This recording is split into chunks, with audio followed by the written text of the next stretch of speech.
Hi, today we're going to decorate Christmas cookies. Maybe not the traditional way that you remember doing it at your house, but we're going to have fun with girlfriends. How cute. You're doing a gingerbread man orange. Oh, we are good. Girls, we are good. I've done a couple of cookie exchanges, and really the funnest part is that everyone brings in new ideas, so you get to learn someone else's little trick and what they make, and then you can take it with you the next year somewhere else and make it your own tradition. So, and the more people, the more girlfriends you bring to the party, the more ideas you get to share. It's hard to make 16, 20 different cookies and work a job and raise kids these days. So if everyone brings cookies, you go home with a great variety. Oh, they're so delicious.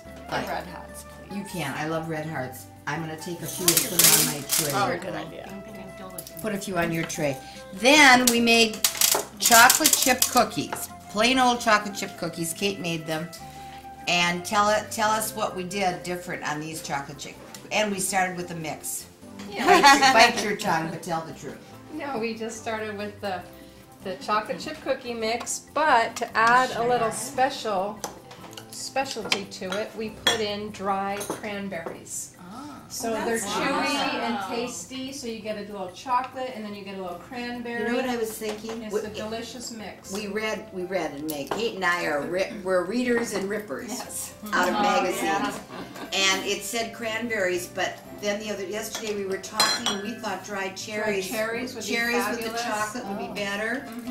And Patty, my friend, came in. Oh yeah. Wouldn't that be chocolate good? covered But cherries. you can get dried raspberries, chocolate and Also, raspberries. you can get dried cherries, dried Absolutely. raspberries. Wouldn't that be good? Yeah. Patty came in late, and we were all in bed from the airport, and so she had to entertain herself, and she stole one of our cookies, and she said, whatever you had in those chocolate chip cookies were wonderful. Oh, wow. It was a delicious change. That's a great idea. And we made oatmeal raisin, but you could make oatmeal cranberry, oatmeal cherry. How fun is that? That's cool. And you know, I'm going to tell you, there's nothing in a house that smells better than the other day when we were baking cookies.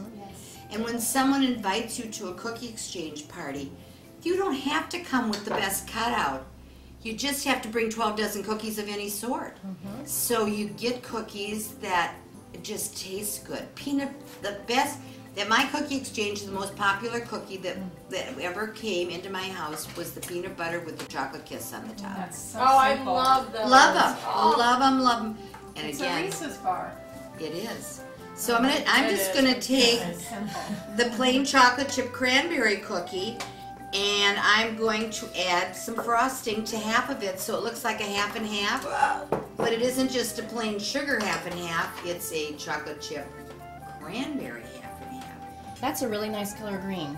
It's a Thank you. perfect Would you like green. some? It's very pretty. I'm sure. Yeah, that is gorgeous. How do we get this to come out? Do we have to cut an end off? Really good. Yes. Wow. Those are great. So that's pretzels, and you melt chocolate and put your pretzels in. But I added Red Hots, and that made it Christmas. I sprinkled some sprinkles on it, made it Christmas. Doesn't take a genius to make haystacks. Oh, Karen. Cute. Karen, that's so cute. Look at this See, snowman. she Okay, worked this in a is bakery. talent. Mrs. Breeze, Grandma Breeze made these cookies, and she sold them for like $3 a dozen, $2 a dozen. And I would buy my cutout cookies from the bakery, or from the grocery store, or from one of the local bakeries. But we're in a small town. I go back to Ripon, Wisconsin now. Their deli has every dip in the world. These women come to work and they bring all their recipes. Wow. And it's made just like you make it in your kitchen. It is the best experience. When you live in a bigger city, you don't have stuff like that. That's the joy of a small town at holiday time. And I make a fruit cake, or I buy a fruit cake at a bakery in Fond du Lac called Everett's. People that don't like fruit cake would love it. It doesn't have all that garbage in it. It's just really good fruit, and it's what a fruit cake should be. You're very spoiled when you live in a small town. It makes life very easy for you.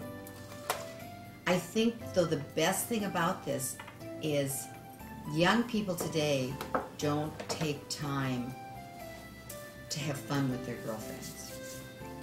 they get so stressed and they think, well, you just have no idea what our life is like now. We're both working, we have kids, we have to do this.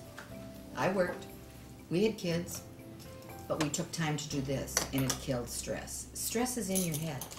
So you don't have to make it from scratch, you don't have to be perfect, but have fun. Have fun. Or live in a small town, and I think we're having fun. We're having a great time. You get to take cookies home.